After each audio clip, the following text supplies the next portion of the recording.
Hello guys, আমি আজকে আপনাদের সামনে ভিডিও তুলে ধরব একজন প্রবাসী ভাইয়ের জীবন গল্প কিরকম হতে পারে। শুনুন তার মুখ থেকে সরাসরি। এটা হচ্ছে আমার টিকিট। ঈদের একদিন আগে আমার দেশে যাওয়ার কথা ছিল, আর এই টিকিটটা কাটছি আমি আমার পরিবারের মানুষকে না জানায়া তাদেরকে সারপ্রাইজ দেওয়ার জন্য এই টিকিটটা কাটছিলাম। তো এই টিকিটটা আমি আগে ছিঁড়ি, তারপরে বিস্তারিত ঘটনাটা আপনাদের মাঝে শেয়ার করব।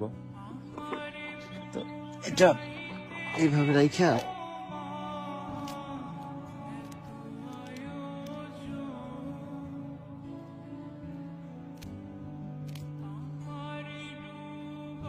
এই টিকিটটা ছিলাম কিসের জন্য জানেন?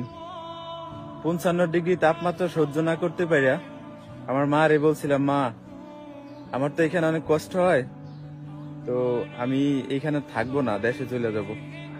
তো এই কথাটা যখন আমার মাকে আমি বলছি, তখন উনি আমারে বুঝাইলো যে অল্প কয়েকদিন হয়েছে গেছোস, এখনো তো দেনা মেনা শোধ হয় নাই, তো দেনা মেনা শোধ দে, তারপরে দেশে চলে আসিস, সমস্যা নেই।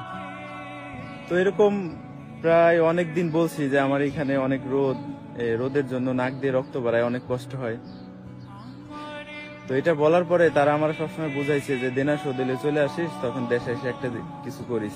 তো তাদের কথা শুনে আমি 2 বছর এখানে কাটাইছি।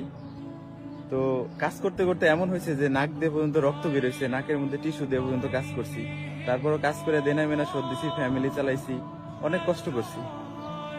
তো আজকে যখন পরিবারের মানুষকে জানাইলাম যে আমি তো ঈদের একদিন আগে বাড়িতে আসতেছি, তো আমি টিকিট কেটে ফেলাইছি, আপনাদেরকে জানাইনি।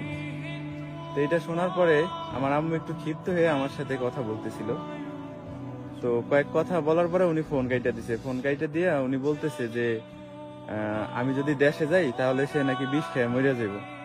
এই কথাটা আমার কানে শুনি নাই আমি, এটা আমারে বলছে হচ্ছে আমার পাশের বাড়ি এক ভাই, যে তুই বাড়িতে আসতেছিস, তুই বাড়িতে আসলে তোর আম্মু নাকি বিষ খেয়ে মরে যাবো। তো এই কথাটা শোনার পরে এতটা কষ্ট লাগছে, মানে ভাষায় প্রকাশ করার মতো না।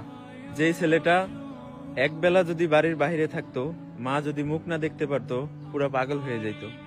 সেই ছেলেটা 2 বছর এই প্রবাসের মাটিতে কুত্তার মতো নিজের জীবন যাপন করছি। আমি যে জুতাটা পরে আছি, জুতাটা কিন্তু এখনো ছিঁড়া জুতা পরে মনে করেন যে ডিউটি করছি, বাড়িতে টাকা পাঠাইছি, 1 টাকা খরচ করি নাই, শুধুমাত্র পরিবারের মুখে হাসি ফুটানোর জন্য।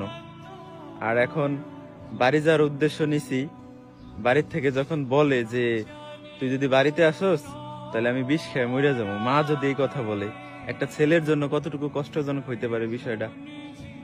আমিও বলে দিছি যে আমি যদি এই প্রবাসের মাটিতে মারাও যাই, আমার লাশটা যেন বাড়িতে না যায়।